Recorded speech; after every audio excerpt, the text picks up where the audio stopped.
welcome back to PA Truck Cup. I'm your host Manny, and today we have Silas. How we doing? Good. How are you doing? Oh, it's Silas, by the way, but Silas, sorry. I Silas. am Oh, no bad with worries. pronunciation. But if you could just let us know a little bit about who you are, what you do, and how you got sort of into strength and conditioning. Yeah, great question. So, yeah, like you said, I'm Silas Newby here, but my role right now, I'm at Baylor University. I'm an athletics performance coach. So, I work with Equestrian, that's my main team, but then I also assist with track and field. I assist with softball as well. And so, yeah, I mean, kind of what got me into the field was just being around sports, my whole life. Like I played soccer for a while, played club soccer all the way till I was like a junior in high school. But then I also fell in love with track when I was like a sophomore in high school too. So I would do track after club soccer season got over, and that was just kind of my story, kind of my athletic development. So I've always been kind of a speed, power type of athlete, decently elastic. And so just being around those two sports, it really got me, well, being around track, especially when I was going through like my senior year started to get a little bit more serious, and was taking strength training more seriously, and I just kind of felt the results within myself. I just felt more solid. And then like big shout out too to Curtis Clay training at that time. I was training there when I was in high school, and just the questions that he asked, or he would ask me, and a very thought provoking coach. Amazing guy as well, and so he's also a big part of kind of how I even got interested in training to begin with. But yeah, it's kind of the elevator pitch right there. So yeah. What's something that's currently getting you fired up for in this industry or in your role specifically? Honestly, like it really is just the relationships and helping athletes to see progress for me. I think like yeah, like at the end of the day, like I think our jobs as coaches are very crucial because of the relationship aspect. And like when you can continue to show athletes that you care, and you continue to show like your sport coaches, or your support staff how much you care, it really goes a long way. And so I think that like just every single day, just trying to help people become a little bit better than what they were, yesterday or a week ago or a year ago. Whatever it is, I think like just having the mindset of service, but then progress as well. That's huge for Yeah. me. Hmm. It's funny that you brought up Curtis, who I personally love him as well. Yeah, yeah. He's someone that has a lot of time for the development of this industry, which is Hmm. sometimes a little bit rare to see. But it's funny that Yeah. you brought up the thought provoking. Hmm. So how I got introduced to him was me and Ryan were at UW, and Ryan was like, "Oh, I've got a workout coming up at Curtis." Okay. I was like, "Oh, sick! That sounds fun. Like, can I come?" So he brought me across, and like I kid you not, the first 5 minutes of us talking, it was like straight into a conversation of like how important are genetics in an athlete's career. Love it, love it. Straight on the deep end, straight in the deep end. So it was a really good conversation because Mm. yes, genetics play a huge part into your ability to play a sport, to develop and like reach the ceiling, right? But so I'll say you the same example that I gave him. My mom and dad, not athletes at all, by any means of imagination. Me and my brother became really good athletes to the point where we went up to national trials. So There at you that go. point, Genetics. so I was like, genetically speaking, we were not at great advantage because our parents never really did sports, but yet we still managed to do some decent work. So at that Right. point, like, how important is it if you're willing to work hard to make sure you're at the same level? So it was a really interesting, and then it just kind of snowballed from there. Here's a quick word from our sponsor, Team Builder. I've personally been using Team Builder since 2022, and it's genuinely changed how I run primitive athletics. Writing programs, delivering them to the clients and athletes, tracking their progress, and it all lives in one place. My clients get their sessions on their phones. I see their progress, I get messages from them, and we are able to stay in constant contact and be able to track every single metric that I need. I spend less time on admin and more time actually coaching. Check out teambuilder.com, and if you use promo code PACHUCKUP altogether, you get 30-day free trial and you get access to the AMS system. Oh, that's awesome. Yeah, yeah. I mean, you just think about like the cultural factors. There's psychological factors. There's spiritual factors. Like there's a lot of things that can go into creating an athlete, so to speak. I mean, it's always about the environment too, right? Like, I mean, shoot. I mean, like my parents, for example. I mean, I was a decent track athlete. Nothing super freaky or anything, but like my mom, she played college soccer for 1 year, but then my wasn't an athlete really. He was more of a musician, artist, and that was kind of his route. And so it's like maybe I got it from my mom's side, but hey, like 50% of that wanted to be a musician or an artist or a designer or something. So there's just so many other things that go into the development of athletes from that end. So I've got this concept I'm working on. Hmm. And again, it's a little bit thought provoking, but we kind of love to hate on ladder drills, right? Right. Yes, they don't work. I know this. I know they No. don't work. But what is one thing that I can teach you? Rhythm, right? It can teach you, Honestly, it's like a good warm up, I guess. You know what yeah, I mean? like Like if you're we're getting speaking quick like contact. rhythm, Yeah. it can teach you how to have a rhythm of boom, boom, boom, boom, boom, and like Yeah, just like that swaying in and out, moving for your sure. body in a way that Hmm. has a pattern to it. Right. So That's a good point as well. Yeah. yeah, so it's the same as like I think athletes who have either played an instrument, play an instrument, or are really into music have that Mm, sense of rhythm. Now I think absolutely. a lot of athleticism is based on rhythm. Hmm. So That too. if you're able to hold a count or if you're able to hold a certain rhythm, I do Hmm. think that transfers straight through to performance in the sense of you're more aware of what your body is doing in space and time. For sure. For sure. Honestly, it makes sense. It makes sense. Well, I actually, funny you mentioned that too, because my club track coach in high school, so the group I trained with, we were mostly like sprinters, jumpers, hurdlers, and so I don't even know how we got on this topic, but I think it was like one of my first practices there, and I think he was like almost making like kind of making fun of how I was doing this like warm up drill. It was kind of like I forgot what he called it, but it was basically a drill where you like turn and rotate your hips. You like stand in place. You rotate your hips as fast as you can while just driving your arms forward. It's basically just to I think it was more so just to kind of like get your hips to turn and like be in sync with each other. But he basically said that like you to be a good jumper, you gotta have strong hips, good hips, and also a lot of dancers. If you go out to a salsa night or something, like you're gonna see people that have hips that move in all sorts of directions that you wouldn't even imagine, right, or something like that. So I think it's an interesting concept of just like people that have experience in moving in so many different planes of motion. Like the hips, for example, like the hips are 360 degrees range of motion, right? And so if you can get those to just to move the way they were kind of intended to move, then you're gonna set yourself up for just being really good in a good place movement wise. So yeah, I thought that was interesting. Yeah, no, it is, Yeah. and I think again, me and Cart, anytime that we like call each other, like we'll spend hours just talking about movement efficiencies. And Hmm.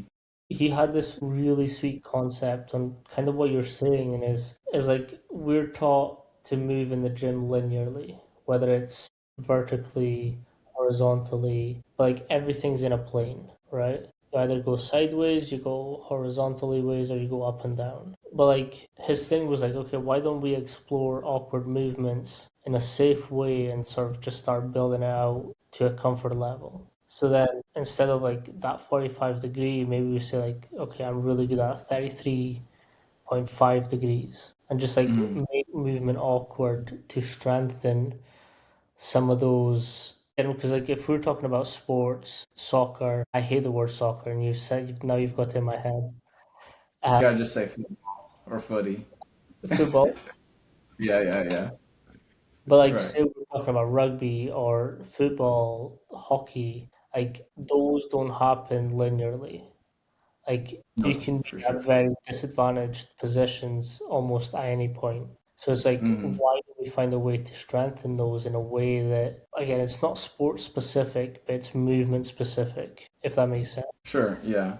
Yeah, like, I've always, well, I've been more of the opinion too of like, you can, well, I forgot who posted this. It was either like today or yesterday, and it said your strength conditioning program, I shouldn't be able to tell what sport you play based on your strength conditioning program. Like, I think there's a lot of truth in that because it's like you want to be able to generally prepare an athlete for whatever they may see on the field, the court, etc., etc. But I think you also do need to realize like, hey, this athlete isn't a power lifter, right? This athlete isn't an Olympic weightlifter. Like at the end of the day, we just need to load them in a way to where their tissues get more resilient. If that happens to be with Olympic lifts, cool. If that happens to be with squats and deadlifts, cool. But that doesn't mean that it's everything. It's a tool in the toolbox, but like that doesn't mean, oh, we're just doing Olympic lifts and that's how it's going to be. No, it's like we can do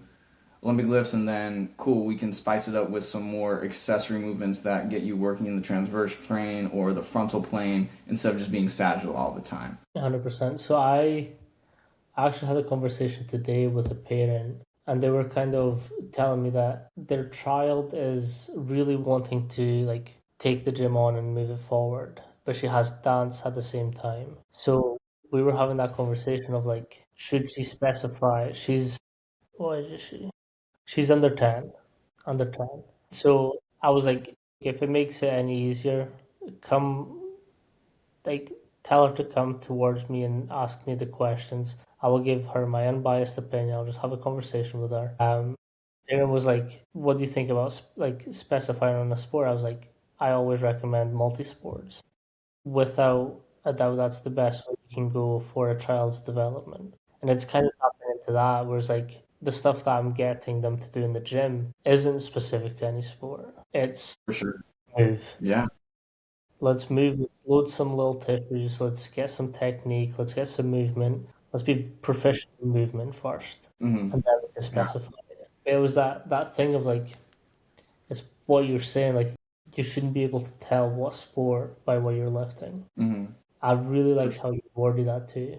Today's episode is sponsored by Eccentric. You all know I'm a big fan of keeping training simple and effective, and flywheel training fits that perfectly. Now, I've been using Eccentric K-Box since 2021, and it's one piece of equipment, endless exercises, and resistance that adjusts to you automatically. However much effort you put in is what you get out. No guessing the weight, no loading plates, just move. And the flywheel matches your effort perfectly. Check out the K box or the K pulley at the link in the description. Yeah. No, it's crucial.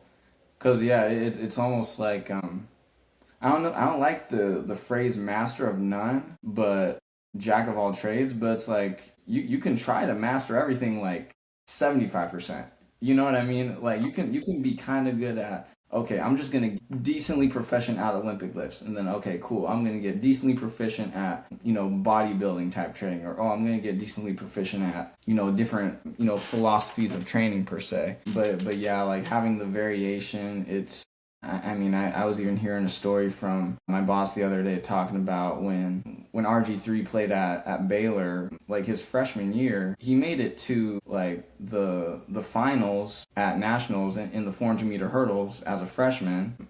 Coming off of a pretty tough pretty rigorous like football season. So like he, played that fall, I believe, if and then once the season ended like December, January, whatever, then picked up track and ended up making it to a final as a freshman in a really tough event too. 400-meter hurdles it's probably the most painful event. So like it goes to show you those high level athletes they're just good movers. They've been exposed to a lot of different they've just had a lot of different types of stresses on the tissues and different movement patterns too. So I do have something to add into jack of all trades, master of none. Yeah.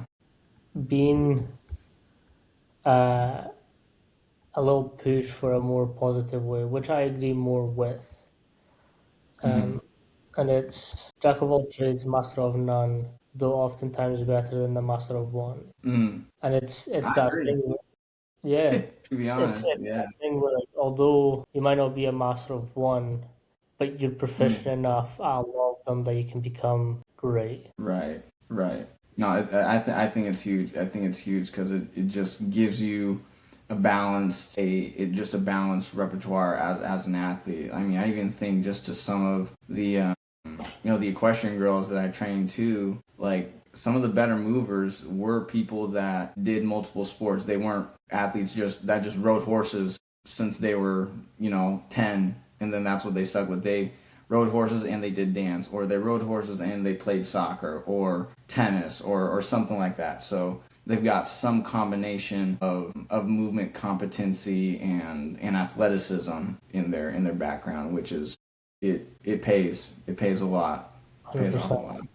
Yeah. At the start, you kind of mentioned relationship building and how important that is for programs with all the different sports. Obviously, there's different mindsets and different abilities to take in cues. How are you sort of going about building these relationships despite the difference in sports cultures and in sports in general? I mean, the culture differences, it's for real. I mean, one thing I'll hit on too. So when I first came to Baylor, I came in as a fellow, and so I was assisting with basically a bunch of other teams too. Like I got to help with baseball as well, and the way baseball starts a lift is a lot different than the way the track sprinters, jumpers, field event folks start a lift. Yeah, I mean, they're getting in there, they're clapping it up, they're yelling at each other, and then track. I mean, it's just a different culture, right?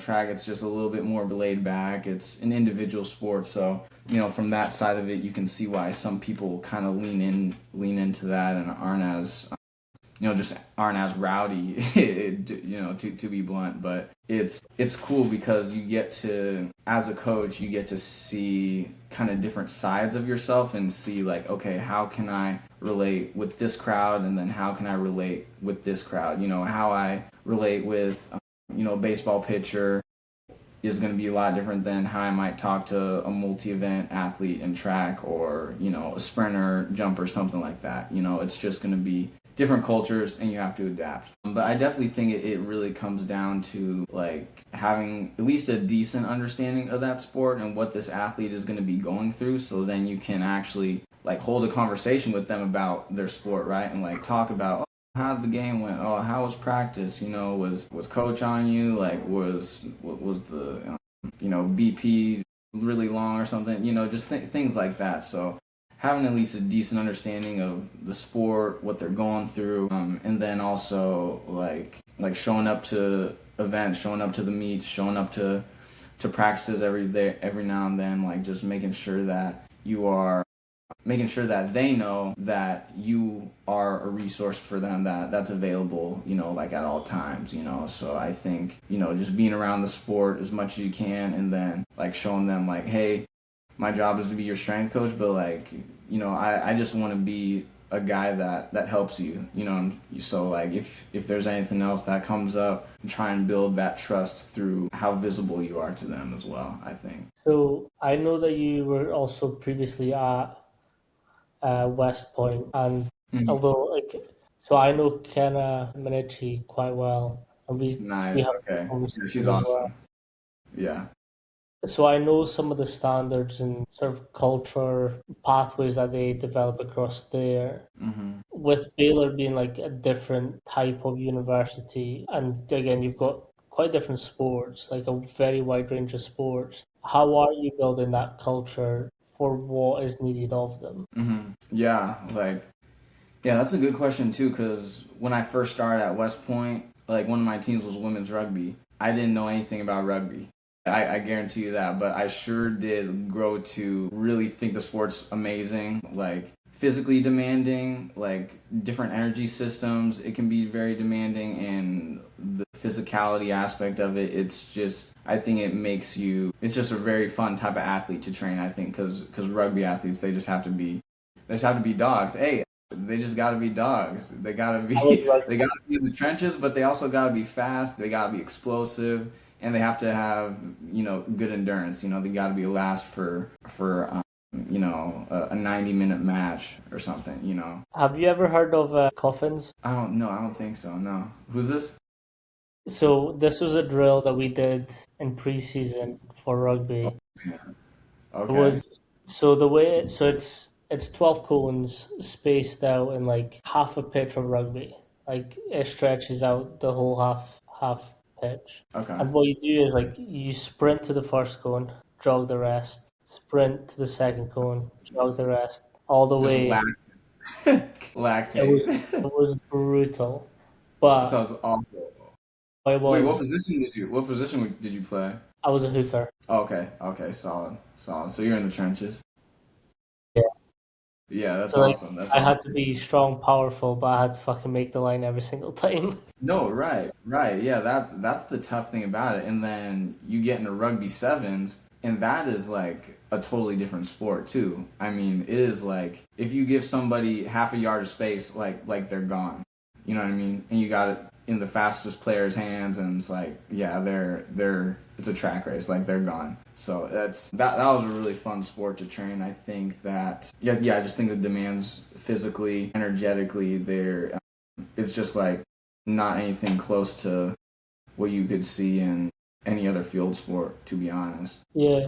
No, it's again all team-based sports have that energy system balance, which I love talking about this because like in rugby depends obviously it kind of depends on the position that you're playing. If you're a forward, you're more power strength based. As you Hmm. start heading out the line, you become more power speed focused, a little bit more Right. hypertrophy. So it's Sure. Sure. like that thing of like, do you split the team in half or do you just like all work on the same qualities and hope for the Yeah. best? So Right. I loved, so my last season at under was like, no, I think it was my second last season. Hmm. We had sprint coaches, we had rugby coaches, we had like a really solid team. We won fucking everything that season. But Yeah. like a lot of our work was predominantly sprint training and conditioning. Like Hmm. we didn't Okay. really care about our strength, but like that was just developed, which Right. is weird. So like we worked fucking hard on speed and Yeah. endurance, Yeah. and it was And great. this was for 15s, right? Or Oh yeah, yeah, 18s? Wow. 15s, 15s, Okay, 15s. 15s. Okay. Okay. I Interesting. thought you were Yeah. asking my age. Age was 18. No, oh yeah. No worries. I figured you're good. You're good. Yeah. Yeah, like I went on, yeah, like at West Point for women's rugby, like off season, we would go pretty hard. Like early, like summer and fall, we would be lifting because we had this thing at West Point called PIAD, basically like a kind of like an optional period for athletes to come and train with you. And so through that period, we would go, like 3-4 times a week, full body, hitting all the main movements, like usually clean twice a week, squat twice a week, and then some sort of bench or like overhead press twice a week. But then the conditioning, I'm trying to think, how did I structure it? I think once the season started, we didn't really condition as much. We would do more so kind of like acceleration work and like some top off runs maybe once a week, but then like that preseason period we would run like twice a week or so. But both days. Well, one thing that I actually did like to start doing the so kind of, you know, in your typical workout, you will have your main power movement, your main strength movement, then you'll have accessories. So I kind of would, to save time, like sometimes I would just have to combine, you know, my speed work, but then also like my conditioning work, right? So like I would start out the session with, you know, whatever our sprint distance is for that day. If we're running like 15 yards, then we'll do that. We'll hammer that, and then we might go into some like change of direction work. And since those would be kind of like the strength or sorry, like the speed and power stimulus, then it's like, okay, after we get that out of the way, now we can go into the more fatiguing work, the more kind of, you know, lactic development work, because that would be kind of in place of what you would call like an accessory block or something in the weight room. So at least having that high intensity, you know, high quality stuff out of the way first, then it's like, okay, then it wouldn't hurt to, you know, still touch on some energy system development. Obviously it's not ideal. Like in a perfect world, you know, you could have your high low, but that's just not how life is. So like it's more so about making sure the work that needs to get done gets done, you know. So I love this conversation Hmm. because it's like everything that we're taught at university when we're doing our kinesiology or S&C or, you know, accreditations, like we have to go Hmm. off a textbook where it says you cannot do speed and power in the same session, or you can't do power and strength in the same Yeah. session. Yeah. Realistically, we've got maybe 4 weeks to prepare athletes for their season. If Right. that, Like what do you expect? like, You know? so I once started coaching a rugby team, and we had like 3 weeks for preseason. Like what? Like, What do you expect to get done in 3 weeks? so like I threw everything at them. Yeah, you just have Like, to at that point. Just everything. we had 3 sessions. We had one strength and power. We had Yeah. one power and hypertrophy. We then had speed sessions and Right. conditioning sessions. It was just like you just have to. It Yeah. sucks. Yeah. It sucks, Deal but with it's gotta get. it. Yeah. Textbooks are really great for teaching you principles, but what I think is Hmm. lacking is that thing of like these are just fundamentals. These aren't set in stone. Right. Explore as they are, because like I Mm-hmm. think that would lessen the that shock for people. Mm-hmm. Because like, For sure. you know, I've been fortunate enough to give presentations at conferences, and like last year I got a question, which you might appreciate this one, where it was like I was given a speed talk, um, and I had said, you know, speed development is best off season. You know, like when you're preseason, like it's the best time to develop this. Which I don't think anyone rationally would disagree with that. Sure. Yeah. But I had someone come to me at the end, and he was like, "I disagree with that." I was like, "Okay, interesting. Why?" Like, well, I think speed is best developed in season when you're needing it. I was like, I mean, I like that you're thinking differently, but Sure. you know, can you explain a little bit further how you think that? And it kind of just became this back and forward, and I was like, okay, did you think of this yourself? Did you read this? Did you hear this? Like, what? How did this come about? And he was like, I think I heard this somewhere. I was like, all right. Yeah. If I told you the Earth was flat, would you believe me? And like, he kind of knew I had him at that point, but he was like, yeah, I'd believe you. I was like, well, that's stupid. You shouldn't do that. Yeah. Right. Question me. Like, if I can't answer you the why, I don't know it. So don't listen to me. And even if I am right and it's worked for me, doesn't necessarily mean it's going to work for you. So experiment with it first. Right. Right. I mean, experimentation, yeah, that's experimentation is everything. It's like I'm also not gonna program anything for my athletes that I haven't done for myself, you know? Like I just don't want to be a hypocrite like that, first of all. But like second of all, if I don't know what this feels like, I don't know what my athlete feels. And I think every coach needs to have some sense of what their athletes are going through, because it's like, Okay, you want to program 5x5 with 85%. Okay. Have you ever done that? Do you know what that feels like? You know that sucks? Okay, cool. All right. Program it then. You know it sucks. Have fun. Like 100%. I've just had this conversation with one of my clients, and I dropped in on the session, and mm, they turned around and was like, "Oh, you do this too?" I was like, "Yeah." Like if I don't and I program this, I'm an asshole. right. Yes, you are. You are. But no, I 100% agree. It's like Yeah. I conditioning is important for me in a sense that it helps you recover quicker. So I need that from my athletes, from my clients. So I love a 10 by 10. So 10 fast, 10 slow, Right. 12 times, 4 minutes of work. Let's do that 2 rounds or however many rounds you build up to. It sucks ass. Like your No, it does. legs burn, like your lungs are on fire. You just Yeah. want to fucking die. Yeah. But You do. like it teaches you a couple different things. One, being comfortable, being uncomfortable. Sure. Two, Yeah. you can do more than you think. Yeah. Three, I get to enjoy it. Absolutely. Right. Right. I do this. I do it. And my athletes and clients have seen me do it. Hmm. Like it sucks. And like it gets to that point where you're just like in the dark side of training. Yes. Hmm. Yeah. But it's that thing of like until you experience that, you don't know how far you can push. For sure. Yeah. That to Dude. me is more important than most things. Like, and I Yes. always say this, and I actually got it from Coach AJ Middleton, who's still out in Seattle. He was one of our mentors at UW. Oh, okay. Wait, what was his name again? AJ Middleton. I'll bring Oh, him okay. up. I finish Okay. this Yeah. up.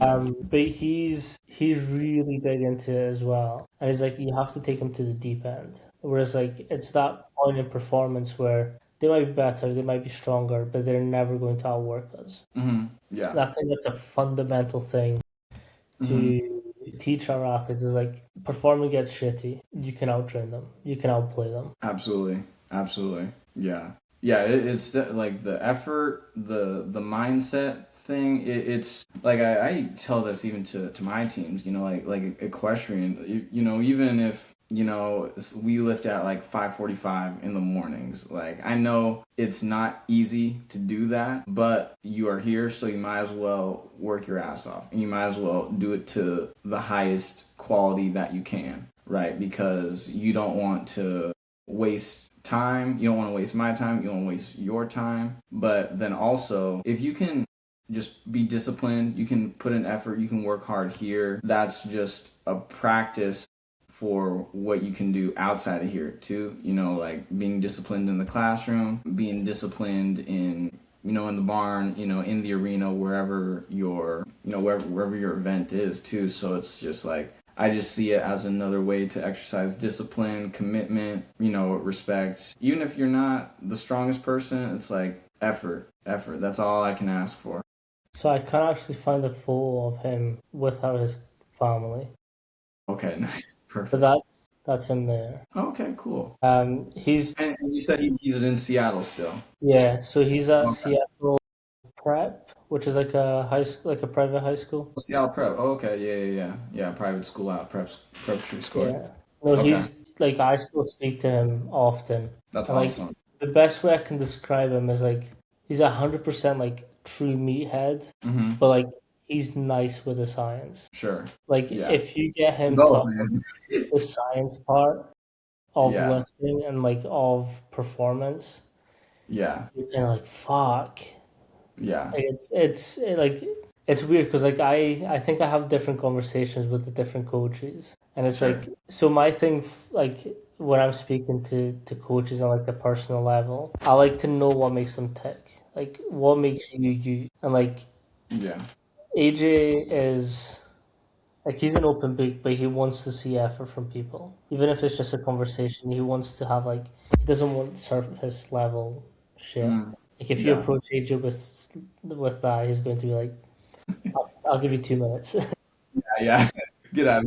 Yeah. But like it's like as you get to know him, like you get to see like how like he's pieced those together and what he's done to get there, and Like it truly is fascinating. Like I've got a lot of time for AJ. That's cool. Wow. Because honestly, I think it's super easy, especially for these college kids and people that are like first year in their internship. It's super easy just to kind of stay on the sciencey side of things because it's like, oh, okay, well, I had this textbook for my class. Like I feel like I understand the energy systems. Like I feel like I understand what periodization is and nutrition and all these other concepts, but it's like, yeah, like cool, you can know all that stuff, but like, do you even lift, bro? You know what I mean? Like like kind of in a memey way, but it's super valid What's to there at under the least, bar? yeah, like you got to go down both rabbit holes at some point, and it's like you got to go down both rabbit holes to appreciate both sides a little bit, so I think if like you're way too far on one side, it's like, okay, hey, maybe I should just stop being a nerd and like go super hard in the gym. And then maybe you're on that side already. It's like, hey, okay, maybe let me take a step back and see if my training is even that efficient. Maybe I shouldn't be maxing out, Bulgarian style every single day. Maybe I should kind of have some sort of progression and, planning that's a little bit more efficient. So these videos don't exist anymore. I have taken them down. But like when I was, how old was I? I would have been like 18, 19, maybe a bit younger. Yeah. I started this series where it was like train like a pro, and Okay. it was on YouTube. That's why they're Okay. down. Let's go. But I did Influencer. I did Arnold. What was it? It was German volume, and it was like an Arnold chess session, and it was like 10 reps every 10 seconds, or like it was 10 reps. Then you have 10-second rest, 10 sets. It was That's fucking absurd. brutal. That's Like absurd. You I tear a know what label that in feels his like. chest. Chess was on fire, on It's fire. insane. It's insane. But it does go back to that thing. Like fucking try it. Yeah, just try it. Yeah, you have to. You have to.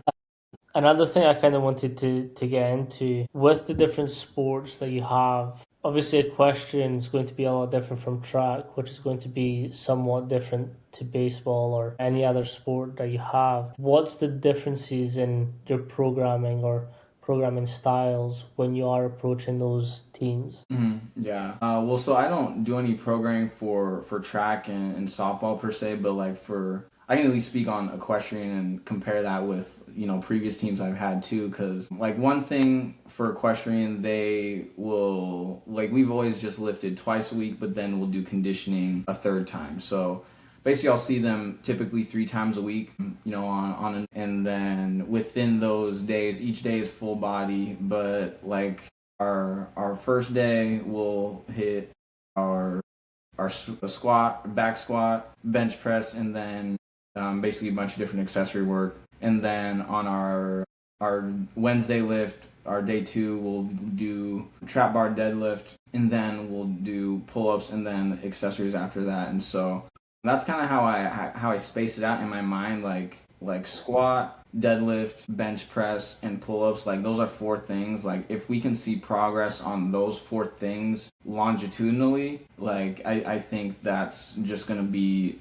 signs that they're just developing really well. So those are kind of just the main movements that I want to hammer for them. And then yeah, and then like I kind of touched on previously, like with women's rugby, and then when I had soccer, we also trained similar to rugby, but it was also about once a week, maybe twice a week in season, and then off season we'd go like 2 or 3 times a week. But definitely, I think it was interesting training rugby because we had freshmen. Let me think, how many freshmen do we have?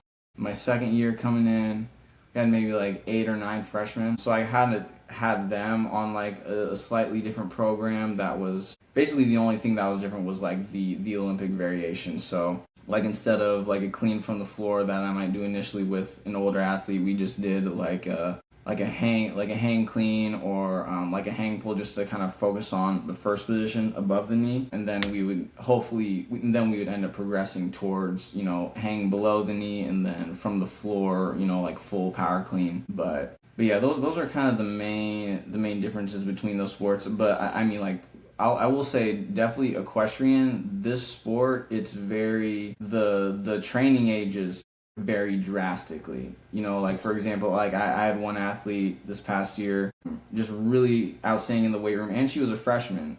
But you know, she was a former cross country runner. She has a decent training age.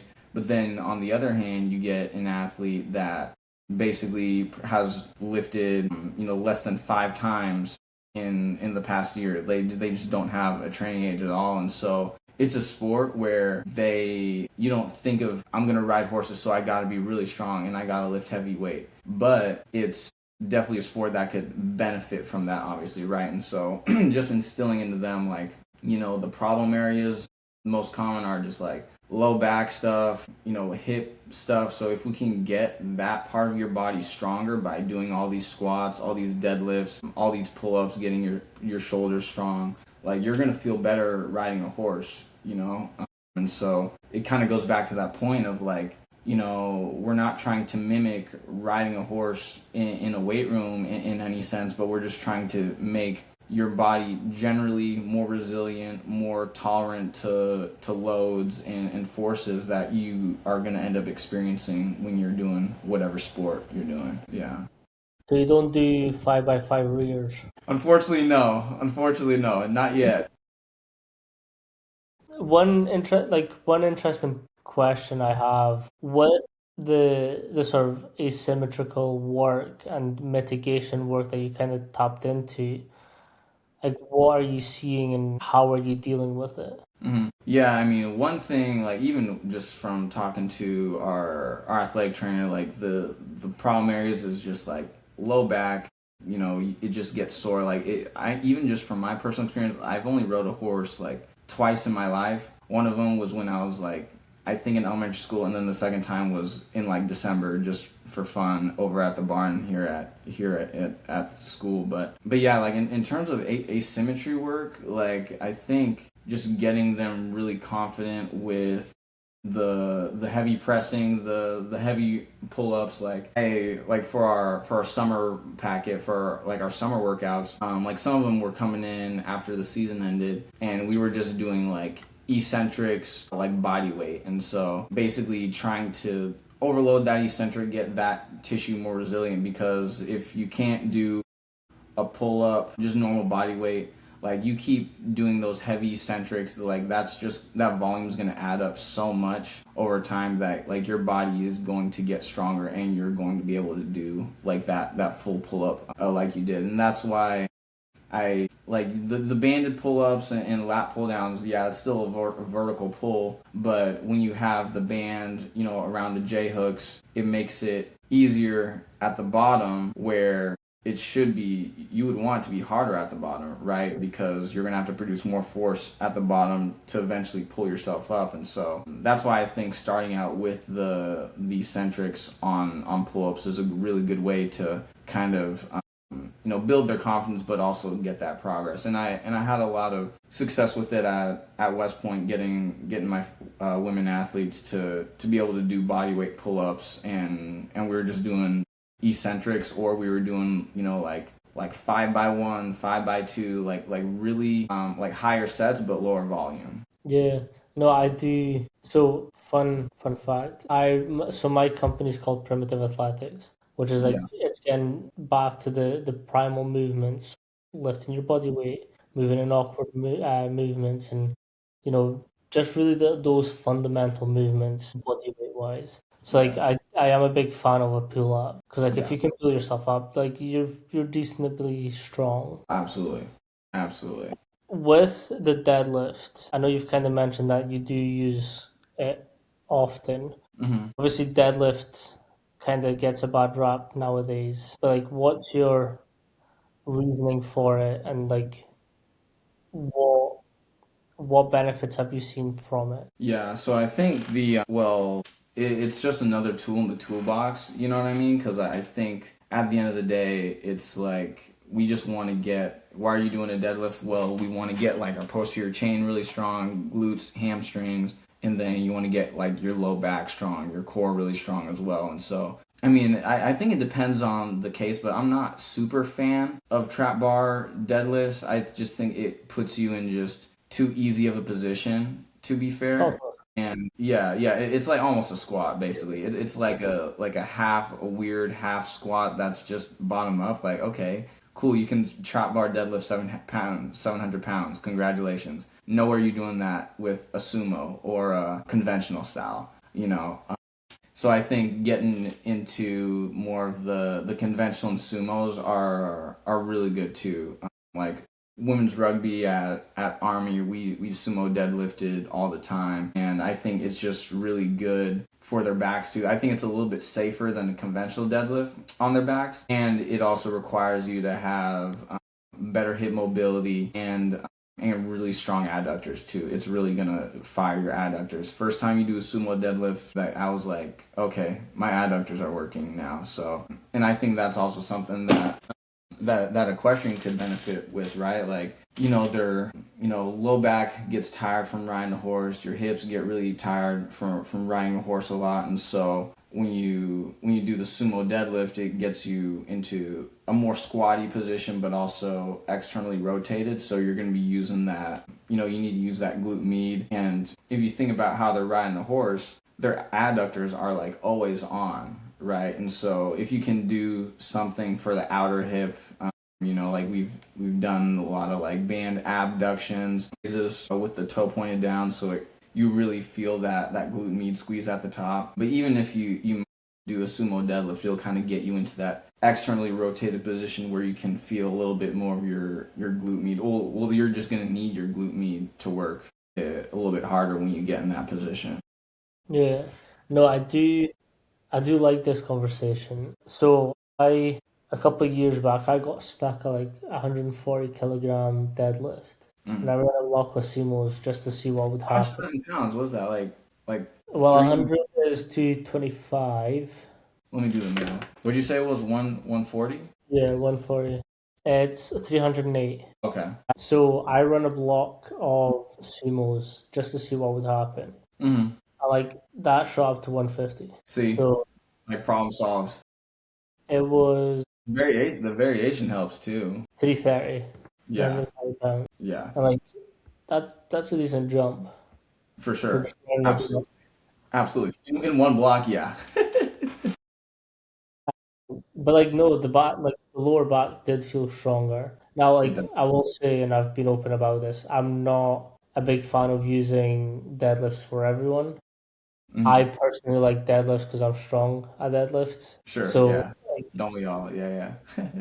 so it's like it's one of those like I love being able to contradict myself, if Hmm. that makes sense. Right.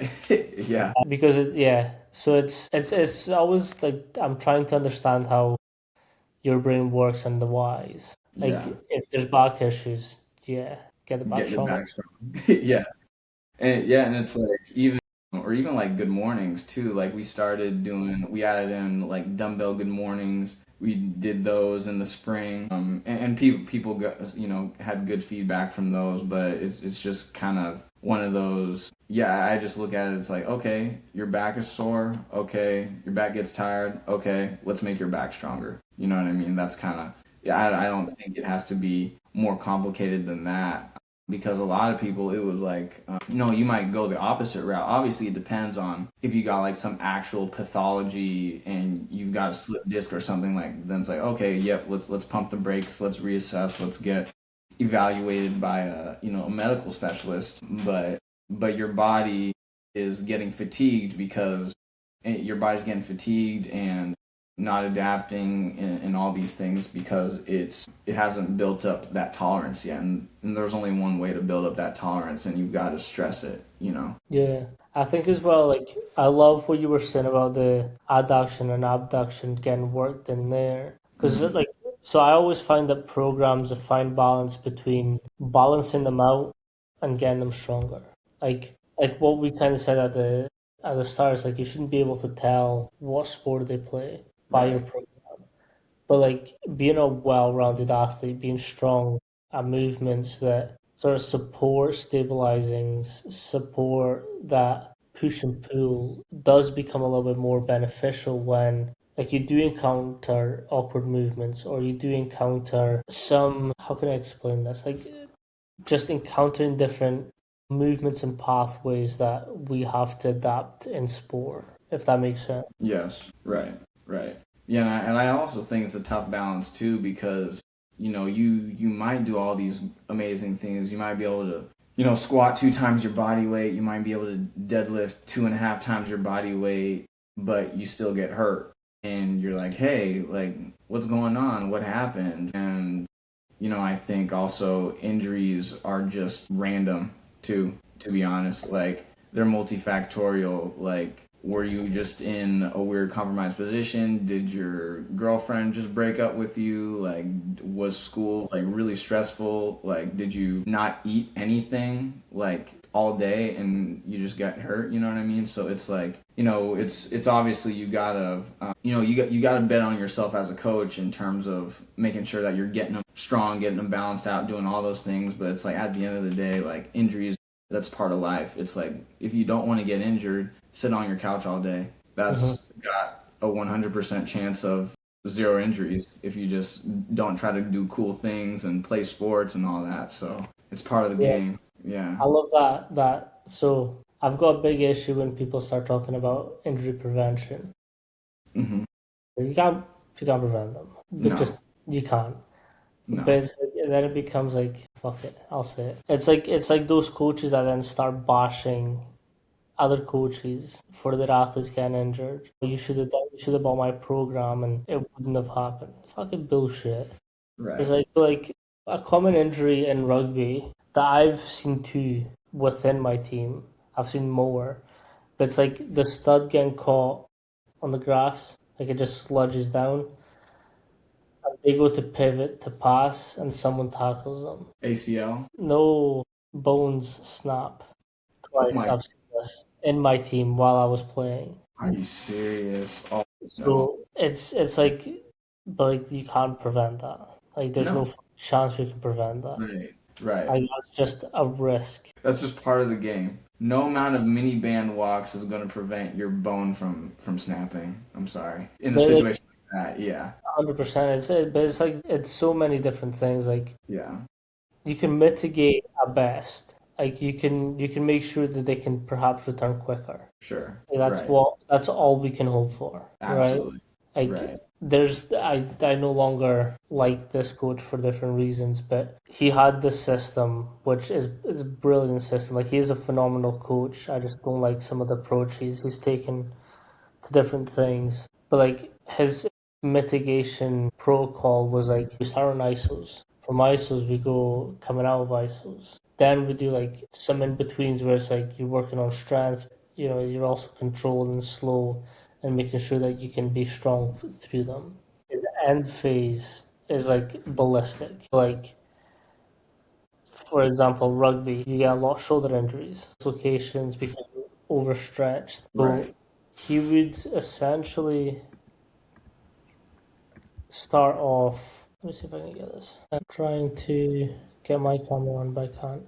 But essentially, he would start isometrically this way, right? So just isometrically pushing up against a wall, and then he'd start doing like eccentrics. Then he'd start like strengthening that area with banded work. Hmm. But by the end, he would have a Swiss ball on the wall, and you'd have to like snap Mm. quick and Okay. punch that ball as fast as you can. So it's like it's teaching that muscle to be in vulnerable positions but be strong and reactive. So if we do need to stretch out wide and be in those compromising positions, we Hmm. can do it explosively and with strength. Hmm. Okay. Right. Right. That's interesting. Yeah, because I guess it's almost kind of like you like if you ever seen those. I've never done them myself, nor have I programmed them. But the athletes like Those laying on tantrums, and they're like kicking their feet on the band. tantrums. Yeah, Yeah, yeah, that's kind of the same. It's probably the same similar concept as that, huh? yeah.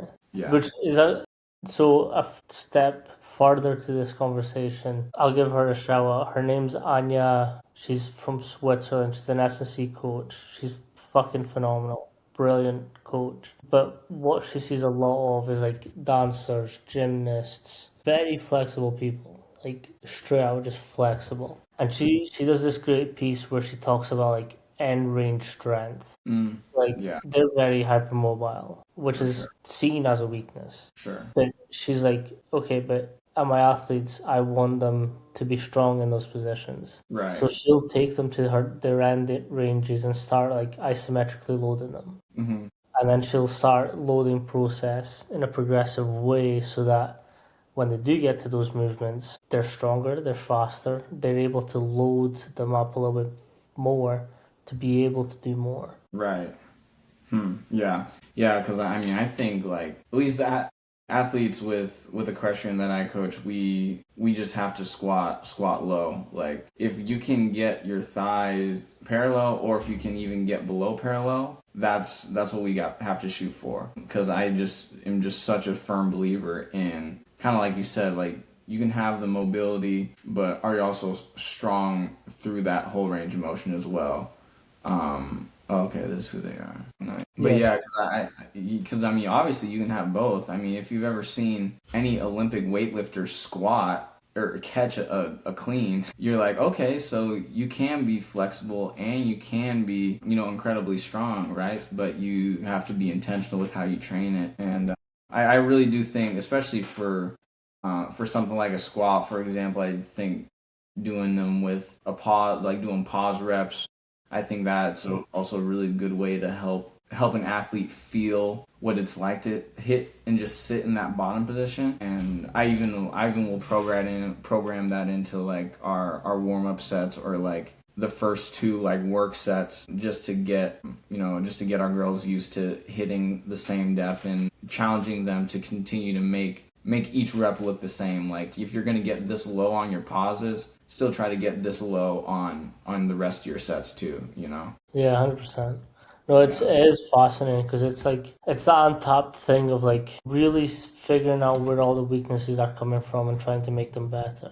I think Hmm. that's again it goes back to a well-rounded athlete. Like I mean, it does make a difference. It does. It's huge. It's huge. You just gotta expose your body to different movements, different patterns, different muscle groups even. Like it just helps balance you out, man. Like it's time and time again you just see some of the better athletes in one field.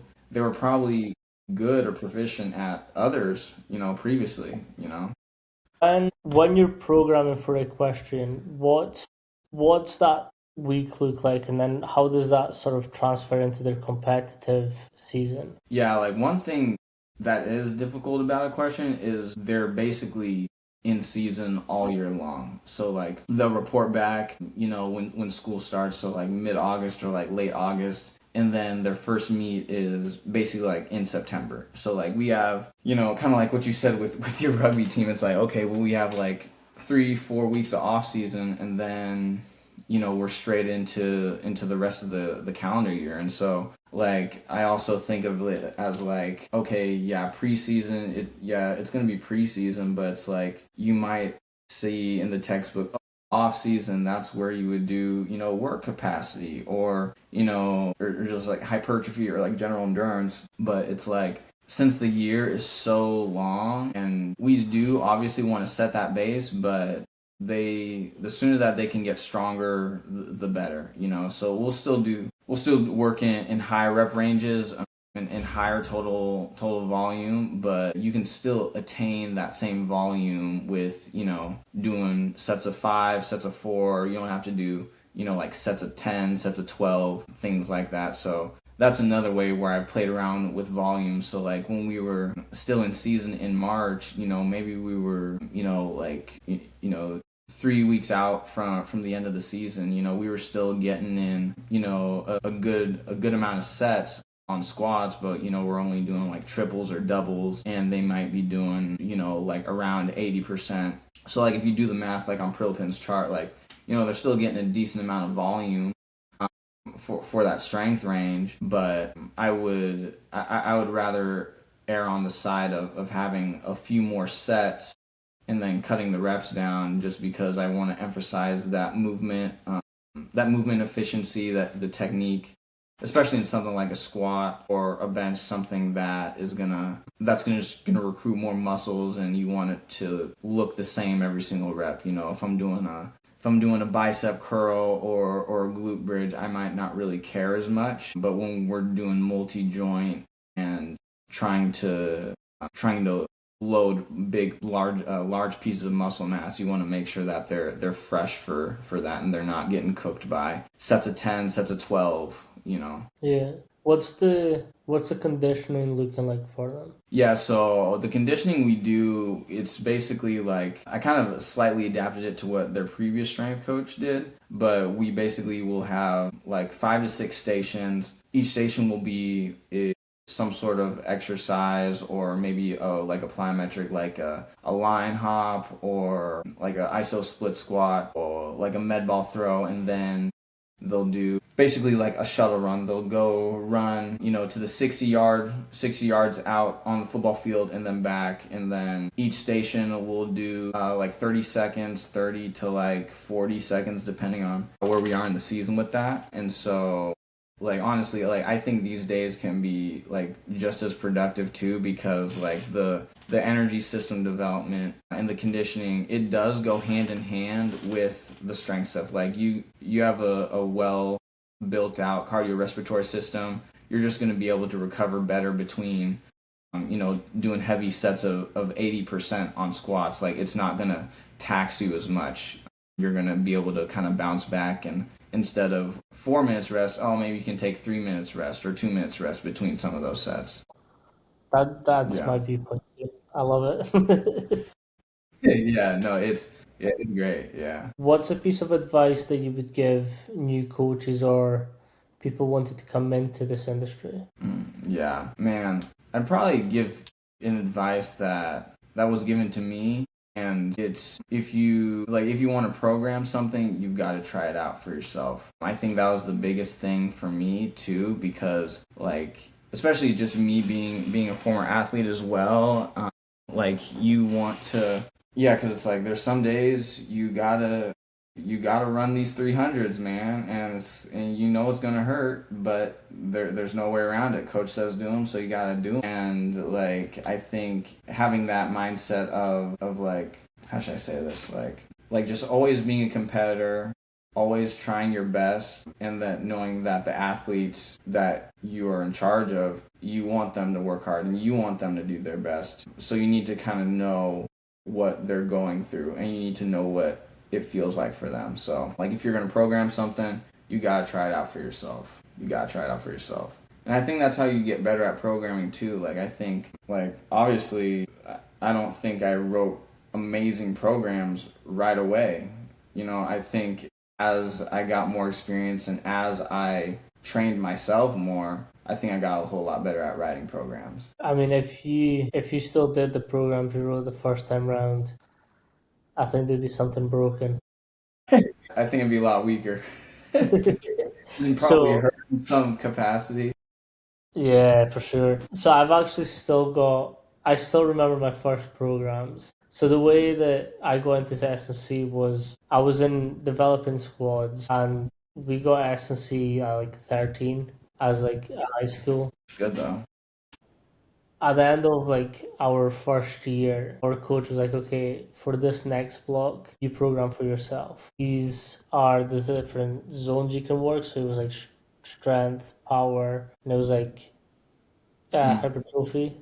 Yeah. These are the sets, these are the reps. This is the intent that you kind of have to work at to achieve those zones. Yeah. Like, I thought to myself, like, I should probably be a bit stronger and more explosive.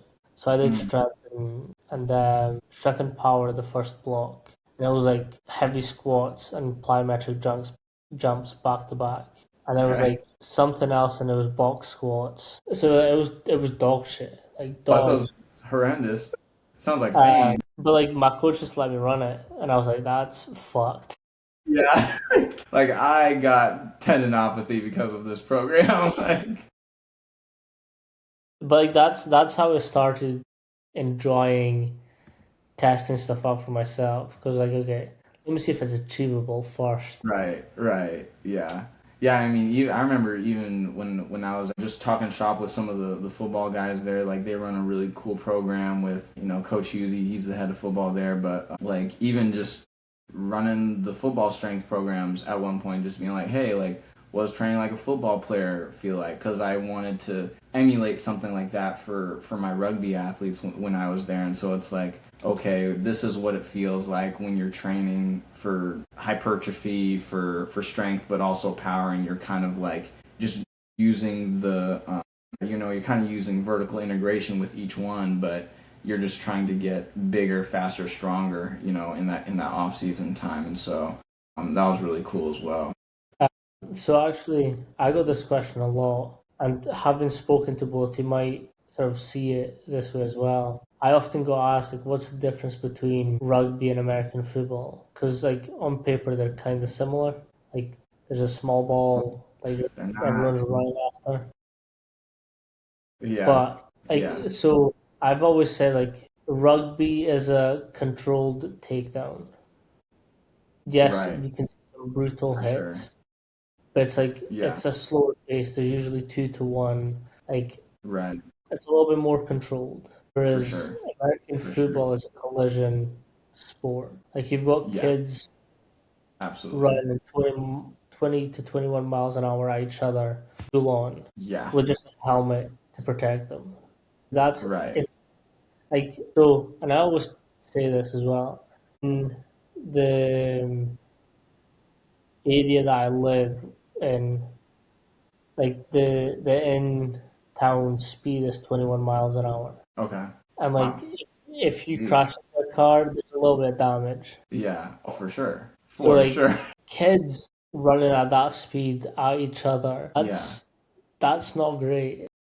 Yeah. Yeah, like a 250-pound linebacker running at you 20 miles per, that doesn't feel good. Like yeah, that's a different type of collision. And especially just with, I mean, you kind of alluded to like the minimal padding or like no padding in rugby, you kind of have this idea in your head of like, okay, I'm gonna hit this person, but if I hit them too hard, I'm also gonna get myself hurt too.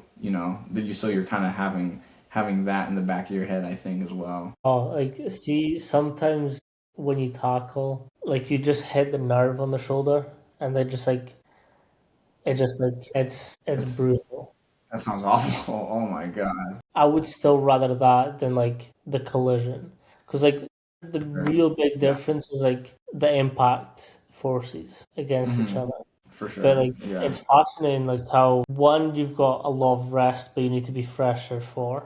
The other you Hmm. don't have You much do. rest, but you kind of need Exactly. to just keep going. So like energy system wise is also Yeah. different. It's Right. it's a really fascinating sport to compare. Yeah. Yeah, it is. Yeah, because like just from the energy system side of it, like I think they're so insanely different, and like you can even get into like rugby sevens too, like that's even more different. Like I would almost compare that to like hockey almost, where you just have to be like on like high speed running for, you might be hitting those, high speed running, metrics for, it's just going to be a lot more taxing. You're going to be getting so acidic from the much higher efforts, but a shorter period of time too. No, it's yeah. I think that's also like what makes great practitioners is like having that time to sit down and watch the sport and see what happens. Mm, Like absolutely.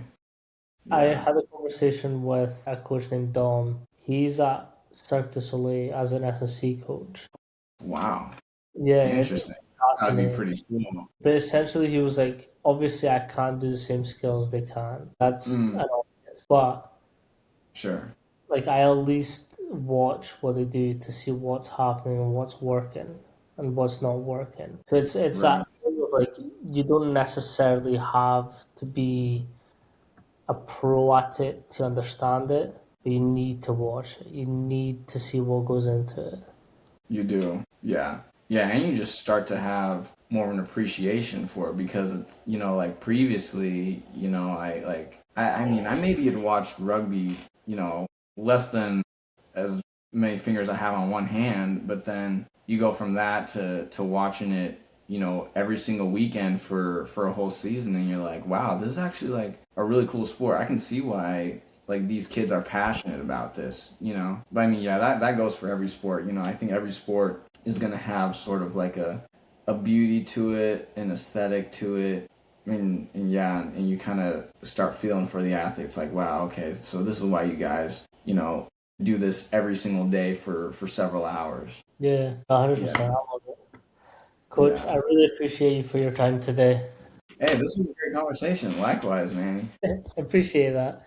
If Yeah. you let people know where they can sort of reach out to you or ask any further questions. Oh yeah, absolutely. Like good way to reach me. You can email me on uh from Baylor, so it's like Silas underscore newbie one at Baylor.edu. Also Instagram SI underscore newbie. I like to post my lifts on there occasionally, so you can feel free to coach me up or make fun of me. So Don't ask for that. I dare somebody. I dare somebody. No, really appreciate you for coming on today and spend some time with me. Yes, sir. No, this was a good conversation. But yeah, it was great to meet you as well. I'm glad we have some mutuals as well. So we'll catch up soon. It does make the conversation easier. Absolutely, 100%, 100%. Perfect. Peace.